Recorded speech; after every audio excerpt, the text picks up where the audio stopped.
everyone, I wanted to do a video for you on my latest little card creations, and these are my little, what I'm calling my stylish handbags. The template for these handbags is available on my blog site, but I just wanted to show you quickly how they go together. Very similar to my high heel shoe cards that you might have already seen, and my baby shoe cards. Same sort of principle behind these ones. Basically, when you buy the template, you get 4 pages that contain the card base. There's 2 distinct different styles to the bags, and they're labelled style 1 and style 2. And you'll see all the pieces, but you actually even get a 3rd little variation, and I'll show you what they all look like. So this first little bag here is what I'm calling style 1, and it is it's quite simply just a front. It's got 2 corners, some lapels, a top, and a thin handle there. They all the cards, all the styles fit on the same card base, so you only need 1 card base, and all the style panels will fit on the one base. These little lapels here have got a bit of ribbon looping and some jewellery finds there to secure the handle, and I'll show you how they all go together. This is the style 1 variation with a different handle, and it's got a full top on this one, and it's got a big wide panel piece and no lapels on that one. And then the style 2 card, the difference between style 1 and style 2, I'll just quickly whip this back in and show you, is that style 2 is a little bit of a taller handbag than style 1. So it's also got a different top on it because the shape of the top is different. There's some different shaped corners here and little different square lapels that you can put on as well. Now, most things are interchangeable between style 1 and style 2, except this top little trim section here. Because this one is a taller bag, those trims won't fit on these bags here, but certainly these 2 tops both fit on style 1, and you can change, for all 3 styles have the different bottoms, so all the corner pieces are interchangeable between all of them. So that's kind of what you get. So you get a few bits of mix and matches, because I kind of like to create more than 1 card when I'm doing it. To show you what I mean by the mixing and matching, here's a little card that I've used the style 1 front. I've used the style 2 corners and the little lapels, and I haven't used a handle this time. I've just put a piece of ribbon, and I probably should show you that all these cards actually stand up. I'll have pictures on my blog which are a bit easier to see. So you can see that's the style 1 base with the style 2 little elements on that one. And you can emboss, do whatever you like. And then this is another style 1 little handbag with no trims on the bottom this time. I've just added the top variation on there, and again done another little ribbon handle there. Added some bling and some spritz to those ones, and that one stands up as well. So I will show you how to put one together quickly. This one I'm going to do a red polka dot version with some DSP. So you've got your card bases here, and you get 2 card bases out of a standard piece of A4 cardstock. So all you have to do for your card bases, quite simply, once you've cut them out, you just want to fold them in half, like that, bone folder. And like I said, style 1 and style 2 both fits onto that card base. So that's your generic card base. And then you can choose what elements you want to put onto that. So I'll put that to the side, and you create your card front and then stick it onto the base as your last option. So this one here I've cut out a style 1 base, just out of some beautiful polka dot DSP, and I'm going to leave that side up. I've cut out the standard style 1 top and the standard style 1 little corner pieces for the bag here. Now you will notice that on the very first card I showed you, I did do some paper piercing. So I used my paper piercer and a marker pen, and I've paper pierced all of those little elements. It's quite easy to do with the new Stampin' Up! Paper piercing templates. They actually just line up really great, and a lot of these curves on the corner pieces line up perfectly with the curves on these elements here. So I kind of just moved that around until I got my paper piercing all done. I'm not going to do that for you because it's a bit boring and takes a little bit too long. So I just want to quickly put this one together. And like all of my other shaped cards, I always use Tombow because it does give you that little bit of time to make sure all of your pieces are matched and lined up. And when you put it down, sometimes you're a little bit off, so if you use Tombow, you do have that little bit of play time to make sure that they go together well. And I have put an excessive amount of Tombow glue on. Okay, so that's all clamped up now. You don't need that much Tombow glue. This one was obviously a bit over the top. Okay, so a bit of Tombow glue on the corners.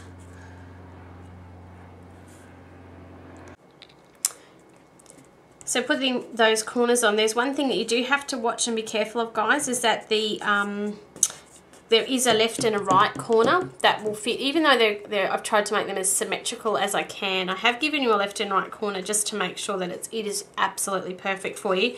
And also the bottoms need to go along the bottoms as opposed to the side. You can't kind of twist them up the other way, otherwise they won't line up. So just do a quick test like you do with the other elements to make sure that they sit lovely. And if you've done like I've done there, just trim off that bottom to make sure it does sit lovely. Alright, so top piece. Now if you want to use ribbon for the handle, you can go ahead and tape some ribbon to the top section here first, like I've done with this little card here.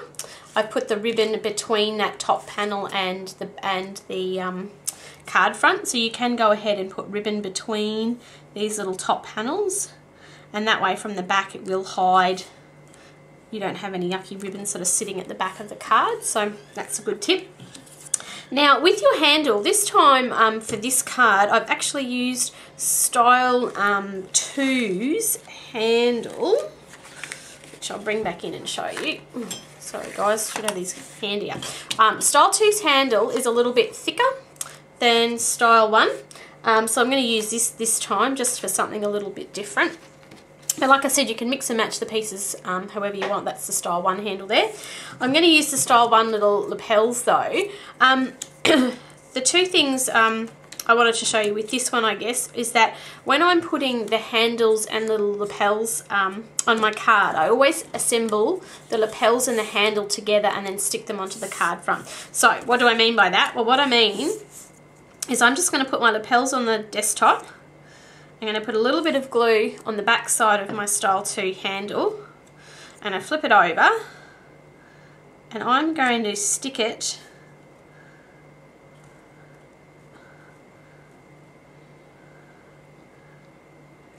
onto, sorry guys, I can't talk and line up at the same time. I'm going to stick it on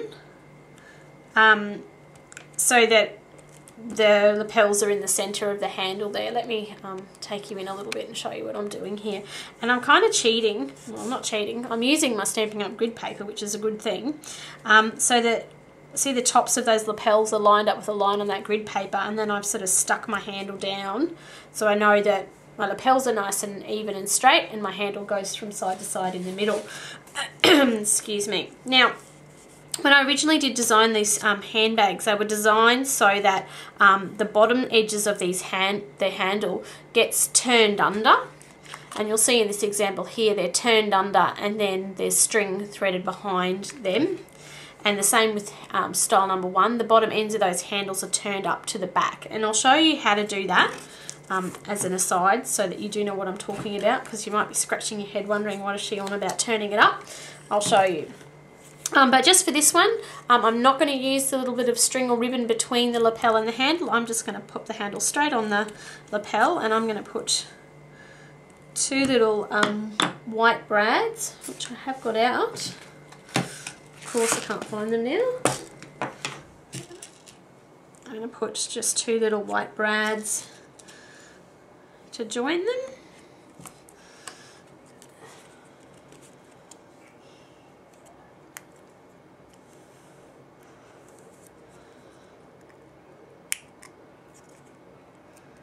Okay, at the back. So now my handle and my lapels are assembled.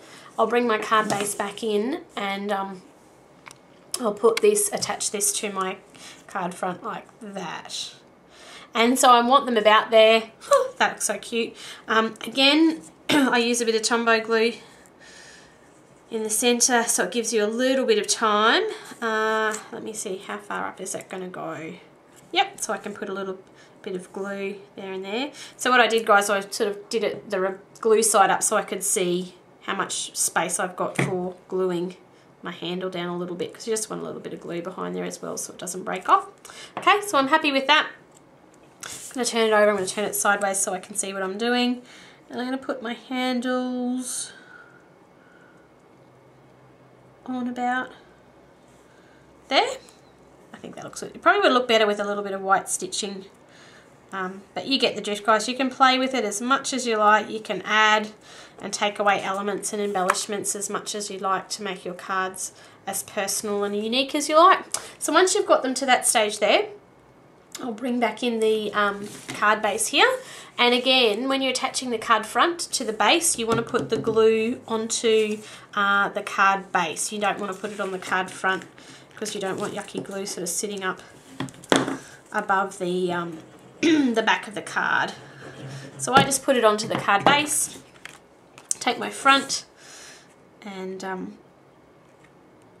lower my front onto my base. And again, with that Tombow, you do have a little bit of play time to make sure it's all lined up lovely. Now, a few people have commented, like on my high heel card or my baby shoe card, that their cutting is not perfect and that doesn't always line up, and sometimes there's gaps and overhangs. Well, it happens to me too, and I'll give you the tip for what I do, guys. Like for this instance here, my cutting is off by a few millimeters, and you can kind of see that there. So all I do is I take my scissors and I just trim away my card base from beneath, because it's the front that's important. So I just trim that base away. Now I'd do it a bit neater if I wasn't filming, but I just trim it away so that it looks neat. And that's all you've got to do. It's not that you're not supposed to be perfect. Well, if you are a perfect cutter, then you're very lucky, but very few of us are, and I'm not. So everyone goes, I can't believe you can get it lined up. Well, I don't. I just trim, and then voila, it looks like I've lined it up perfectly. So that's my tip. So that's my little red dotty handbag. So I will go back, sorry guys, and give you the tip for putting these lapels on using these little jewellery finds here. Now what I do is I've got just gone to a craft store and got these, they're like a little split ring sort of system. You can get them in silver, gold, all sorts of colours. And I've just gotten these ones here, and they're just little round circles. So I use them as the link between my handle and my lapels. Now I've got a style 1 handle here. It's in a different colour, but we'll work with what we've got, guys. Now all I do is I just turn up the very ends of that handle about the same amount. You see what I've done there? I'll move this out of the way. That's a bit of a yucky colour to work on. So I've just turned up the ends of my style 1 handle just a tiny bit, okay? And then what I do with the lapel, I actually use some double-sided tape, and I put a little bit on the back of the lapel, and then let's use a little bit of black ribbon. So I cut off just the smallest amount of black ribbon like that, and I take the tape off here. I add the tape to the back of the lapel. I take my little jewellery find here. I thread the ribbon through the jewellery find. Then I fold down that ribbon like so, or maybe a bit longer, like that, so that from the front you've got a little bit of ribbon sticking up with the jewellery connector in it. And then turning back to the back here, I take my handle. Now I do both of those lapels exactly the same. Then I take my handle, I open up my handle where I've joined, where I've bent it there a little bit, guys, and I add a little bit of Tombow glue in that crevice there. And then I put the little jewellery find over the end of the handle there, and fold up that handle and give it a crease and a push down. Now it does take a little while for it to dry, but I'll just keep pushing down. This is the back side. So push down on there until that handle folds up. Now you do the exact same with the Style 2 handle. It's a little bit thicker. Now you can use these little connecting loops, or you can just do what I've done here and just take twine up, linen thread, sorry, up and around and down and back through, or you could use the baker's twine. You could use whatever you wanted to link the handle and the lapels together. And so when you turn it over at the front, you've got a lapel, a little bit of ribbon, a loop, and then your handle. And of course you do the same on the other side. And this is what I mean about once you assemble the handle together, once you've got that all together like that, that's when I would stick it to the card front once it's all assembled, and then you know that your lapels are the same distance as your handle. Hope that helps, guys. I hope you enjoy this new creation. I do have another different styled handbag card on the design table, but it requires a different size card base, so I thought I'd leave it with just these few options that you've got here, and hopefully you'll like that one and mix and match your elements to get some lovely handbag cards. Okay, enjoy that, guys.